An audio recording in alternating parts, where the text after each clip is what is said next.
Just as a heads up on this episode, you might hear the occasional crash and bang. Not actually sure what's going on, but somewhere around us there's construction. We saw diggers and whatever else on the way in. So there are a few clashes and bangs through this episode. Paige wasn't throwing stuff at me, I promise. It was actually something happening outside. Welcome to We Do B2B. We're joined today by Paige Wilkinson, who is the marketing manager, global marketing manager of advanced nutrition, let me get that right, at Fonterra. Bravely, Paige joins us after, I want to say 7 hours of back-to-back meetings that started at 7. So if she trips over anything, cut us some slack. I'm sure she won't though. Paige, welcome to the show. Thank you so much, Dal. Really happy to be here. Yeah, I'm looking forward to talking to you. So one of the things we were going to explore today, a bit of a retrospective. We talked about the idea of looking back on how the B2B marketing landscape changed through COVID, how you had to bend, flex and weave, and what's kind of carried on from that time. So tell us first and foremost, who is Paige? Who is Paige? The big question. Yeah. So Paige, first and foremost, is really passionate about the marketing craft, the marketing space, B2B in particular. So that's one of the reasons why I'm really excited to be here for this conversation. And in terms of what I'm passionate about from a work perspective, nutrition first and foremost, Fonterra's farmer shareholders. I really am passionate about bringing New Zealand to the world. So my global role is really energizing in that sense. But I guess outside of the workspace, who is Paige? I'm a long distance runner. Okay. I grew up in rural New Zealand. So again, always bringing it back. Back to the community. Back to the community, back to the farmers. I've been living in Auckland for about 10 years, but love a lot of global travel, especially with my role, going overseas and things like that. And yeah, just in general, all about getting out there, learning as much as possible, making connections with people. Fantastic. So whereabouts in rural New Zealand are you from? I'm from Cambridge. Okay, beautiful. Not Hamilton. I love Hamilton, but it's not Hamilton. As people like to say, oh, is that Hamilton? It's close. It's like asking someone from Canada if they're from the US. Yeah. We love Hamilton. I was born in Hamilton, if you want to get technical, but I grew up in Cambridge. Little bit of time in Australia for good behaviour, but most of the time in Cambridge, yeah. So what put you on the journey to marketing and B2B? I actually started university in pre-med. So I was going to be a doctor. That was the divine plan. Because I got good grades in high school and everyone was like, you got to go do the hardest thing you possibly can. And I was like, okay, being a doctor. Sure. And then I realized very quickly that I didn't like cutting things open, didn't like the labs. And my favorite class all year was when we got to make a clay model of a 7-week-old embryo or something. Okay. And I was like, that's because I got to play with colours and clay and do something creative. So after a year of that, I decided to pursue a commerce degree, in particular marketing, because I realized pretty quickly I like the creativity, the problem solving, the synthesizing that marketing often is. And basically, I saw marketing as a way to get stuck into business from an end-to-end perspective and be creative along the way. So it was really the start. But like most people probably tell you in uni, what marketing isn't always super clear. So no, you leave with this degree and you enter the wide world of business and you're like, well, what do I do now? Yeah, pretty much. And I didn't even really know what B2B marketing was until I left uni. Like I knew there was B2B and B2C, but as you would probably guess, B2C takes the lion's share of the conversation. Sure does. And I knew I wanted to work at Fonterra, and thankfully they had a graduate program that I got into. And I thought I would go work for Fonterra and be in the anchor team or the primo team, like working on all the products that we grow up with here. And they put me in the ingredients business for my first rotation. And I was like, what is this? Ingredients business. And it was my first exposure to B2B marketing in the B2B space. And I just fell in love with it pretty much from there. Oh, wow. So tell us about your role now. Because, you've recently spent how long in the US? So I did a few weeks in the US this year and a few weeks last year. Yeah. I spend quite a bit of time there. My family lives there as well. Oh, fantastic. As well as my colleagues in America I work quite closely with. Yeah. So yeah, it's a very global role. Yeah. So what other markets do you look after and what does the kind of portfolio of work look like for you? Yeah, so advanced nutrition basically refers to Fonterra's portfolio of specialty ingredients. So the most premium, most expensive Yeah. parts of milk, but not only that, the ones that go into these really targeted health benefit areas, so things like healthy aging, cognition, stress management, premium sports nutrition, Wow. that end of the spectrum. And so my remit as a global is really global. So Fonterra is in about 140 markets and we have 14 global offices. Most of those offices will have a few regionalized marketing specialists that work in that particular market. And my goal is basically to inform global strategy and connect in with each of those counterparts to help them activate regionally. And so that's why, thankfully, I get to work from 7 a.m. sometimes with Europe and touch on all of those crossovers. Like today I had a meeting with Europe and the US and Singapore, and I'll have another meeting with China team tomorrow. So Wow. that's what I love about this role in this team, as well as the subject matter as well. It's very interesting to me. And I guess in all of that, the fact that you're from New Zealand, you're from rural New Zealand, actually selling something of such benefit globally and promoting something of such benefit globally that really kind of carries the New Zealand brand as well. That's a lot of like my personal mission and purpose. We're actually doing some purpose work at the moment in my team. And, purpose means different things to a lot of people. But yeah, for me, being a kid that grew up in rural New Zealand, you can't go too far without bumping into someone that's directly impacted by dairy or the agricultural sector. Yep. And the fact that the milk price and things like that are so impactful to people's day-to-day life. Like, I think something like $14 billion of revenue was generated in rural communities by milk price just last year in New Zealand. Wow. So for me, it's really important, and also to educate the globe about the goodness of New Zealand dairy. It sounds pretty cheesy, but I genuinely feel that's a real, genuine mission, not just for me, but my colleagues as well. But then cross-section that with some of my colleagues that are born and raised in other markets. They seem to get really energized by seeing that passion and learning about New Zealand as well, and how it informs what they do too. Yeah, I mean, it's also, I guess, of all of the areas of something like the dairy industry, I guess that space that you're in is one of the ones that has the most opportunity for actually really kind of differentiating. You're coming from a background of super high quality, everything from the climate to the pasture to the end product. Yeah. You're actually dealing in a really high value area of that whole dairy ecosystem, and that must be rewarding. Yeah, the raw material itself is so high quality. Like, I work in the advanced portfolio, but really the whole portfolio, all the way from base through to advanced, is top of the line. So I think that makes our job a lot more enjoyable and a lot easier, because we're selling a product that fundamentally is good for you and is produced by passionate people at the highest qualities.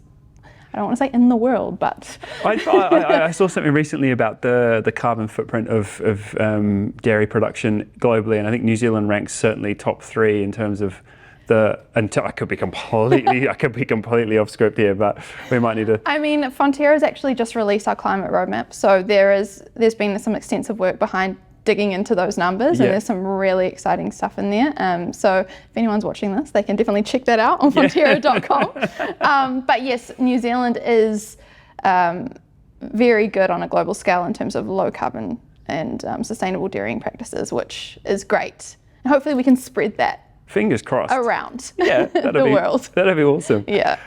So talking about around the world, now when you're talking about selling and promoting something like you do, ingredients-based, nutrition-based, in a global market where presumably there's a lot of one-to-one connection with people and sampling and site visits. Talk us through COVID, because obviously that just got shut down overnight. Yeah, it was. I mean, how many times did you hear the word unprecedented? An unprecedented number of times, yeah. Exactly. It really was. And looking back in hindsight, you can think we could have done X, Y, Z differently. But the thing is, everyone was in an evolving situation. And for us as such a global company and such a global team, it really was like watching the dominoes fall a little bit. And like most businesses and most marketing professionals, we have plan, we have a roadmap, we have consumer research, insights. We had, it was so funny, right before COVID really hit, we had got this whole strategy around on-the-go nutrition and how people, especially in Asian countries, were commuting while eating breakfast, and we had to make sure we were making products that were good for on-the-go, UHT, ambient, all that. Yeah. And then overnight, no one's going anywhere. Yeah. And so you have to think, okay, we have to look at everything differently. All our consumer research, we talk about pre and post-COVID. Most of our consumer research pre-COVID is null and void now. Really? Because the environment changed so drastically. Yeah.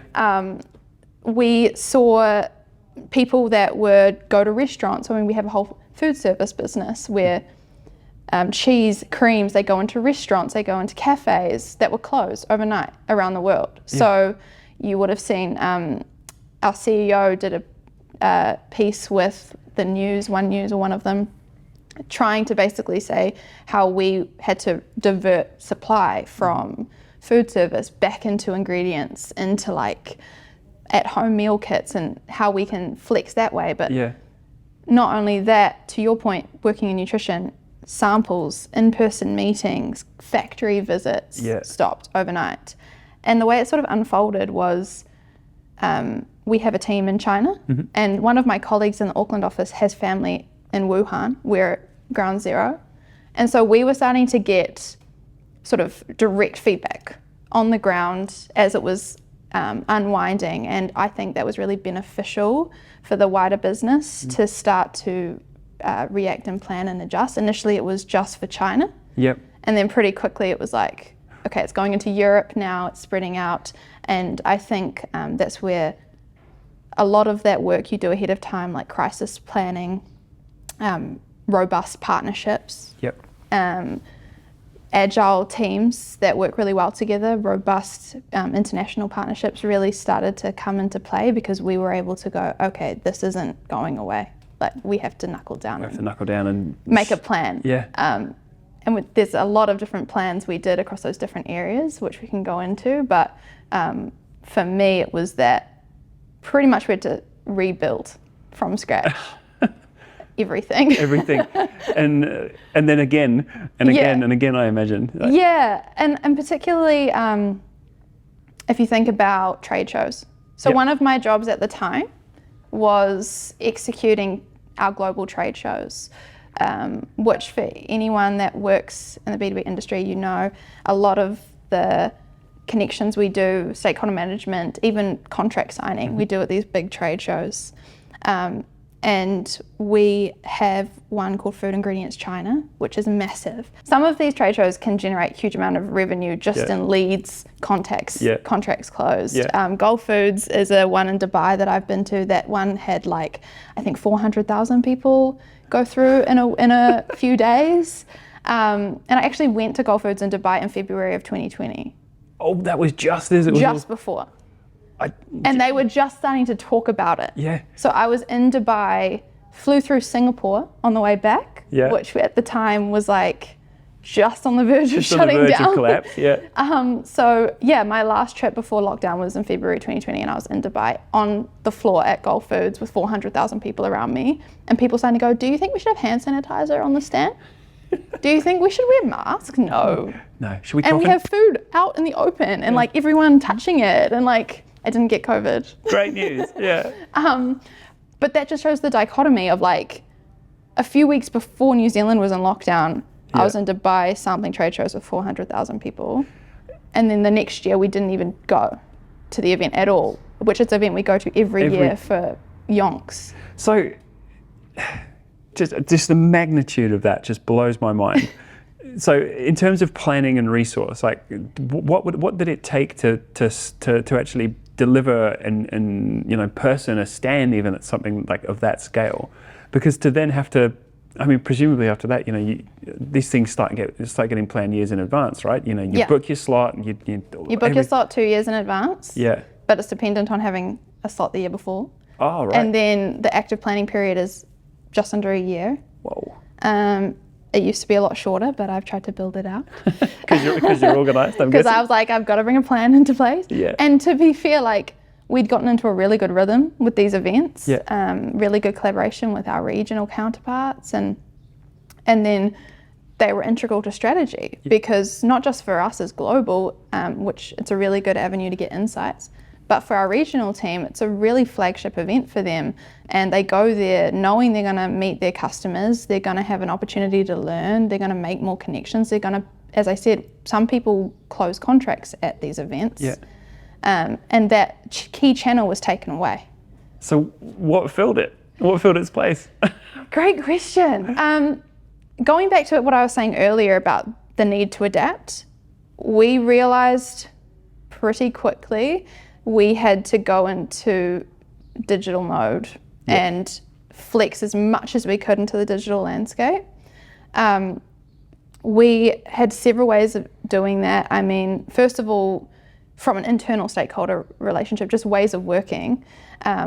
Thankfully, we already had a pretty good digital base because we are a global team, but we did do a lot of travel when it was necessary that we could no longer do. So getting everyone upskilled on Teams, chat, Miro boards. I don't know if you've used a Miro board, but for a lot of people, that was a big learning curve. So we had to get there first so then we could plan together. Then we had to try and handle the cross-sectioning of customers coming to us from different regions with different needs. I think the key challenge was Gulf Foods in Dubai is one market, but this was rolling out across the world at different times in different ways, and each market had a different set of rules. And so we were having to do a lot of listening and observing and communicating depending on where each market was at. And we just knew at the end of the day, I think we realized potentially the whole world could go into lockdown. So we started collaborating with our agency partners on things like, can we do a virtual trade show? Can we create the benefits from these things like the connection, the seminars, the insights, and try to put it online? Okay. Our Singapore team really led the way on that because, again, they were one of the first to go into lockdown. And we actually did do a virtual ingredients seminar, which was kind of like an online trade show, but it was just for us. And we got to invite people, and it was like literally a little kind of like the metaverse-ish, but a more cost-effective version. And you would like go in, and our agency partners started coming up with these platforms where you would go in and almost like make a little avatar, and you could walk around a little virtual stand, and we could make a virtual banner, and we could have concept cards like virtually sitting on the counter. But again, I think one of the key fallouts still today is that there are some things that even after all of that, we just couldn't replicate virtually. Like there was nothing that beats an in-person face-to-face interaction. There's nothing that beats that in-person sampling and communicating. So we started doing a lot of webcasts, for example, where we were like, okay, that trade show was really great, but sampling is critical. We need to figure out a way to do that. So we were like, let's do a webcast instead. Reduce investment in a metaverse, do a streaming webcast instead, and actually send out little sample packages. So we developed essentially a process where people could register to attend this webcast, and they could indicate if they were interested in receiving various samples, and then we would basically package them up and send them to the various customers. And then as the webcast was unfolding, we would have the sample in front of the presenter, and we would say, okay, now open your box, take this. So you're actually really blending that digital and physical experience. Yeah, trying as hard as we could to be able to still do that. So one of the things we do a lot is like dispersibility of powders and water. So is that how quickly it will dissolve? So like you take a powder, you pour it in a water, some of it dissolves without you even having to mix it. That's the really premium stuff. The real good stuff. The real good stuff. And it would dissolve, but there's nothing quite like seeing that in person. And so we would say, get a glass of water, rip it, put it in. Now and we would live commentate what was happening in front of the speaker, which we know is happening in front of the viewer as well. That was probably the closest we could get other than like being there in person. But that wasn't something we just landed on straight out the gate. It took all these different avenues, and then that's kind of the one we thought nailed it the most. And although those experiences would have been, they may not have been on par with doing it in person, did you find the fact that you guys tried so hard, did that make a difference? I think it made a difference not just to our customers, but also to our wider teammates and our regional teammates as well. I mean, I don't want to get into the politics of lockdowns, but New Zealand was in lockdowns pretty heavily for a while. And here in Auckland particular. But we didn't feel like our experience was anything compared to my colleagues in the China market, for example, or the Singapore market and what they were going through. And the fact that we were trying so hard to help them still meet their needs with their customers, trying so hard to make sure that our customers were supported and like very visibly working on that, I think built a lot of credibility and care factor with us as teammates. And even though oddly we were separated from each other, a lot of us felt like we grew really close together because we were on these like late night Teams calls, we were like problem solving together. It was a really collaborative time and a quite unique set of circumstances. And what was, I'll ask two questions here. What was the most impactful thing that you did in terms of results and performance, and what was the most fun? I mean, most impactful, I think, was from a marketing perspective. I feel like marketing really, the skills we have in marketing to synergize and communicate became really important for the whole business at that time, because, as I said, very quickly, the whole business was encountering this massive set of problems, and our customers and our account managers and everything. And we needed to play a role to facilitate mass communication. I mean, Fonterra has 20,000 employees and 14 global offices. Yeah, I mean, when there's a change of policy, that's a few people to notify.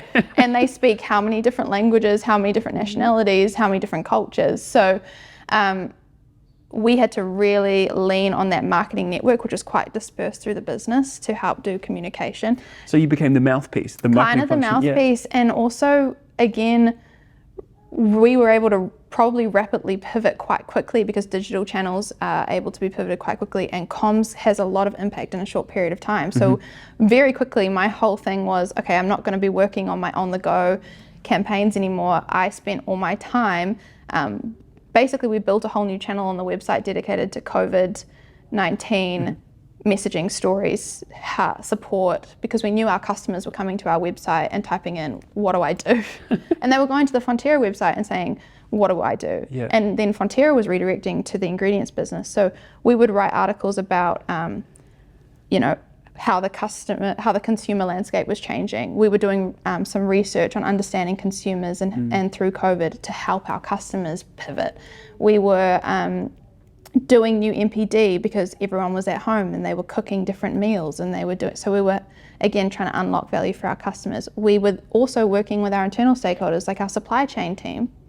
I mean, it's been a while now, but remember the whole supply chain fell apart. Completely. And dairy is a perishable product, so you can't have it sitting at a dock for 6 weeks, it will expire. So we were working with our supply chain team on how to communicate what they needed us to communicate to customers that was critical and tangible, like what was happening with your product, the shipping lanes. Thankfully, our supply chain team had a really good partnership with Kotahi, and they were able to work through a lot of it, and we didn't have, I don't think, much tangible losses or anything like that. But it's little things like containers leave on ships, and you expect containers to come back on ships, empty ones, and they weren't coming back.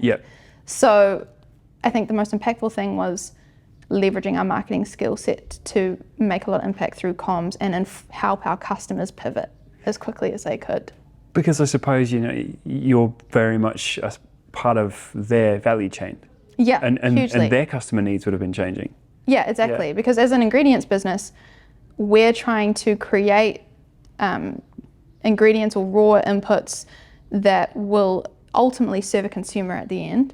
And part of how we do that is we partner with a customer to say, this is the kind of opportunities in the market, this is the kind of products we could be making. And as I said, our 3-year plans were completely disrupted, and so are our customers. And so then it's like, to be as impactful and as valuable as possible, we need to partner with our customers to give them as much insight as possible as to this new normal, this new future. We keep calling it the new normal. The new normal? Or the next normal. Yeah. Because that's where you can add the most impact and value, rather than, you know, if they reach out to you and say, help us, what's going to happen? We better have a nice, helpful, shiny response to them if we can, to build that credibility back. And did you see trends emerging, you know, where all of a sudden people bored at home and like doing free weights, and now they're on board for protein? Huge rise in fitness. Yeah. And at home, like, workouts. Like, a lot of people use lockdown as a chance to get fit. Yep. So we saw a huge rise in that. The on-the-go trend was gone. No more people eating breakfast on their commute to work, unfortunately. That's coming back though. A huge rise in at-home cooking, like meal prep. We talk a lot about consumption occasions. So snacking had become its sort of own consumption occasion, or the snacks you have in between milestone meals. And we saw the milestone meals have a little bit more of a hero effect because people are at home all day. So it's like, I'm going to make a really nice breakfast. I have the time to make a really nice lunch and a really nice dinner. It was date scones for me. I became like a date scone made with yogurt master. Yes. And that was one of my not milestone moments. They were one of my, what was the phrase? They were consumption occasions. Yeah. Yeah, and that's the thing, like, you might remember the iced tea that went really viral. Like, people were using that little frother to make basically frothed milk over ice with coffee, and they were making this like big that went everywhere in the Western markets, and so it was like dairy based. So we were like, let's jump on that and help our customers with that. And so we have now refreshed all our consumer research post-COVID, and we've got new plans in place. But again, some things have bounced back, but some things have not. And in terms of the most fun part, I mean, I feel bad talking about fun, which was a really turbulent time, but I think the most fun part was we were given real freedom to kind of put all hands on deck and work together to really solve quite urgent, pressing needs. And all of a sudden, it was like only the essential stuff has time to be looked at right now. And so it was like everything we were doing felt really important, and there was like an energy of like, we're in this together. And we've got to, and we were laser focused on the customer, which sometimes we can get distracted with other stuff. But it was like laser focus on the customer, which is where I really enjoy spending most of my time. So that was probably one of the more fun or rewarding parts. Yeah, I remember that. I mean, we had one client in particular as well that they're in the food packaging space, and I remember working with one of their team, Naomi, and she'd called me up. She's like, Dale, I can see that there's just people don't know what to do with how to get meals home. They don't know how to get, you know, packaged products from like a cafe back to someone else's, you know, back to the end consumer's place.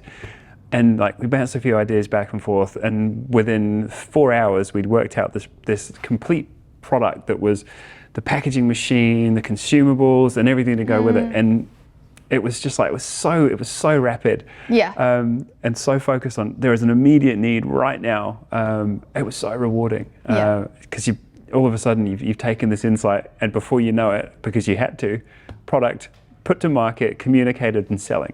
Yeah, very quickly. And like you talk about some of the things that happen, and another one just popped into my head where a whole work stream was kicked off around digital e-commerce and B2B dairy. Because again, there wasn't a lot of time to work on a huge range of things because a huge amount of everyone's capacity was taken up with this. And one of the things that we'd heard is, you know, we need to create a way to empower our customers to self-serve a lot of that more transactional part of the business. But no one had really done it before. Like nobody had done an e-commerce platform for B2B dairy bulk ingredient selling. It doesn't sound like something you buy off the shelf, right? It's not, but a whole team was set up during COVID that's goal was we need to take some of this more transactional self-service activity off the plate of our account managers, because they are now dealing with a huge volume of customer requests about how the heck are we going to deal with lockdowns. And they need support in a different way. And they need support in a different way. And we did that. And it was a huge team effort, and it was set up so quickly. And now we have a platform called MyNZMP. So NZMP is our ingredients brand. It's called MyNZMP, and it's literally an online portal where customers who qualify can go in and order their bulk dairy ingredients online via like an online shopping portal like you would if you were on Amazon.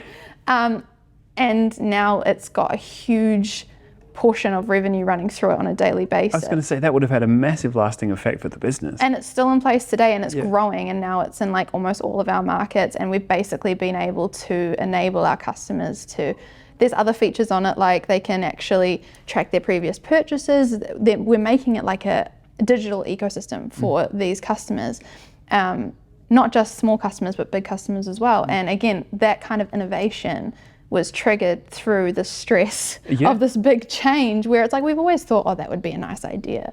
But then it was like, we need to do this now. We actually need to do this now. And the team that's running that platform has grown from like a couple of people to like now it's a whole team. Wow. Because it's been so critical. And did you find that, you know, as people became more accustomed to self-serving and switching to digital channels through that time, that's been a lasting impact? You know, like you've really, like, what's the right way to ask this question? Like, are your agents, your salespeople, or even customer support people, are they still being called on for the kind of left of center questions, like the more value adding questions, rather than, hey, can I get some more X, Y, and Z? Yeah, I think it's, in terms of the lasting impact, definitely the baseline for digital competency has gone up across the board. 100%. Even now, you know, most of my team is based offshore, but even now, we used to have to be in the office every day. Now it's very flexible. Now, and you know, customers that used to call to do really transactional contract raising, or I need a new reorder of the same thing, they do that all now via MyNZMP. It frees up the conversations they do have with their account manager to be about solution selling. What's next? Oh, I've got a new innovation I want to do. So we're hopefully raising that conversation to a future conversation as opposed to a transactional conversation. Our account managers hopefully are getting more time to spend on those kinds of things. We're also seeing some of those trends follow through. So immunity is still very important globally now. We're seeing healthy aging has come through really strongly post-COVID. Healthy aging in particular, because it was hammered into us during COVID that the aging population was the most vulnerable. And what it did was raise, why are they the most vulnerable? And then all these questions get asked, and then now the awareness and education in the general population around aging in general and how you can set yourself up for better age and be less vulnerable. Now everyone wants healthy aging front and center. So there's changes in that sense. I think some of the other changes are around the fact that it was a time where a lot of really strong relationships were formed. So there's some credibility that was built and maintained. Some customers are still very appreciative of the way that we supported them. There's some colleagues that are very appreciative of the way we supported them. And I think we have partners that we felt like really supported us that we'll be loyal to forever. You've been in the trenches with each other. So I think times of crisis bring out the best in people in that way. But there's still settling going on. And I mean, the digital baseline has increased, but one of the things we probably took for granted was the digital baseline to start with. I said about the internal piece, we had a big upskilling, but some of our customers are still using fax. Like, they don't use email in some markets. I wouldn't even know. I don't even know if I could find a fax. Okay. So some of our customers, like we're talking, they're still doing written contracts, faxing them through, at least, you know, at the beginning of COVID. So talking to a customer like that, hey, jump on a Teams call and do a Miro board with me, use my NZMP. It's like we realised there was a bigger discrepancy of understanding in our customer base, and then we had to bring people on a journey. So we also realised we have to make sure that we have that really strong customer intimacy. I mean, we always knew that, but especially in this time, and adapt our approach and depending on that level of understanding. So that's a really key learning that's come out of it as well. You talked about some of those global trends, and you kind of talked about the things that were learnt along the way, and obviously working with such a big global team, you'd be exposed to a lot of what's happening over there. Where is New Zealand leading and where is it lagging? What are we not doing and what are we doing really well? From just a marketing perspective in general, or just general observations? I mean, New Zealand, and I could be biased because people might not say bad things to my face, but in general, I think New Zealand is seen as a nation that kind of punches above our weight on the global scale, not just in perspective of technology, innovation, but also just quality of product. We're seen as a nation that produces really pure, really natural, really trusted product, not just in dairy, but I think in general.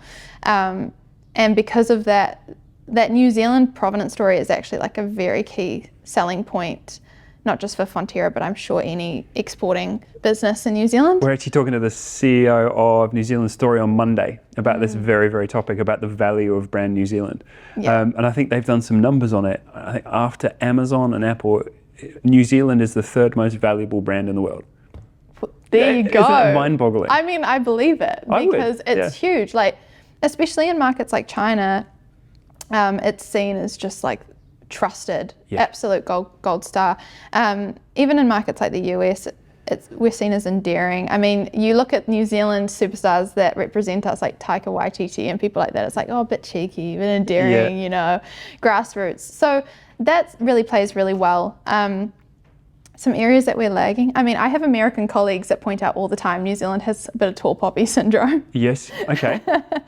I think it's quite funny how, from a cultural perspective, sometimes we can be seen to not want to talk about ourselves too much. And I think that's a little bit to our detriment, because our competitors in other markets are very forthcoming with, we do this super well. They will talk up their products really well. They'll put a lot of money into comms, just tooting their own horn. And they get the word out there, like, we're so great, we're so amazing. And they'll put their face on a lot of stuff. Like some companies will have, like, you can tell key people in their business that they put in front of the camera time and time again and do seminars and stuff like that. They roll them out. They're media trained. They know what to say. They're like, go, go, go. Like, you've got people on Dr. Oz that go out and they're like talking about the ingredients and stuff like that. Whereas I find, like, we have so many really talented, super incredible scientists down at Fonterra's Research and Development Centre that invent new ingredients and just are so passionate, but you know, they wouldn't want to go toot their own horn and go do a seminar, or when they should be rock stars. They should be rock stars, but you know, it's a very humble nation, and I think that sometimes bleeds into our identity of our business and our commerce as well. We can be really humble in our commerce, which sometimes is negative because our competitors are not feeling as hung up by that, and so sometimes they might get the final say on the day, or they'll have a larger digital footprint, or they'll be out in media more. And ultimately, from a marketing perspective, we need to be out there tooting our own horn and tooting our customers' horns and being as vocal as possible. So I think if we could, as a collective, continue to work on that and not being afraid of bragging about ourselves, especially you talked about sustainability before. We've just released this climate roadmap, and there's so many amazing things that New Zealand does on that front, but we've been doing them for decades, and we're only just starting to go out there and say, hey, we might actually be world leading at this.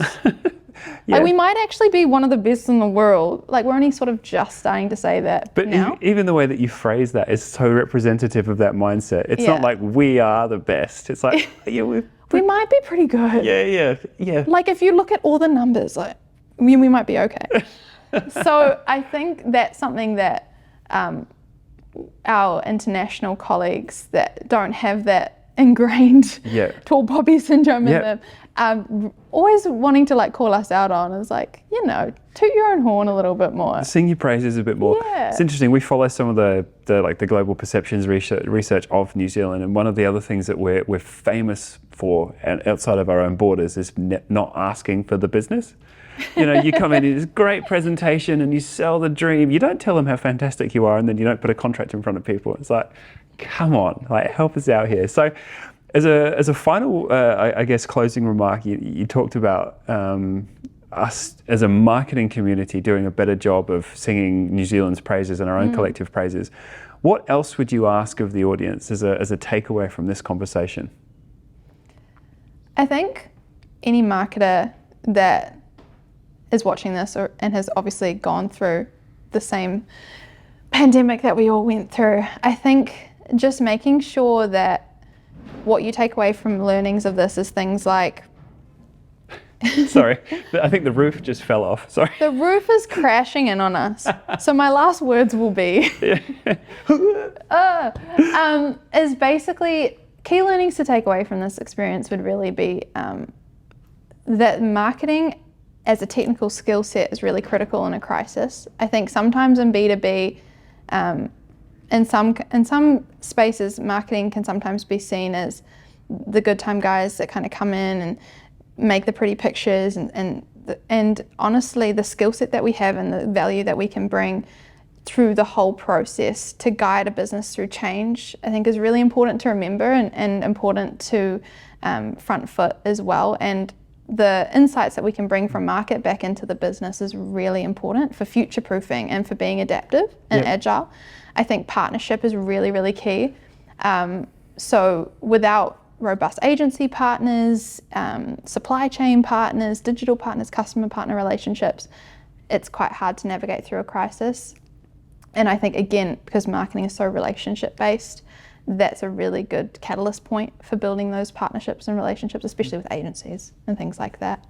And I think as well, one of the best things that came out of COVID was seeing our fellow employee or colleague as a person with a fully rounded offering. I mean, how many times did people have their cameras on at home and a kid came in, or a dog jumped up, or they were slowly, you saw the people just accept the fact, I'm going to be in my pajamas or my sweatpants. Pajama normalization. Pajamas, exactly. It's like we became sort of all coming down as the same level again and building those connections, and that is something that I think still stands strong today in the culture, at least at Fonterra. We have that long-standing connection with each other in that sense. And I love that you put marketing as well in the center there, that the marketing skill set of actually being the people who can interpret, you know, the customer, whether it's the employees as well, and actually being the bridge that kind of ties those.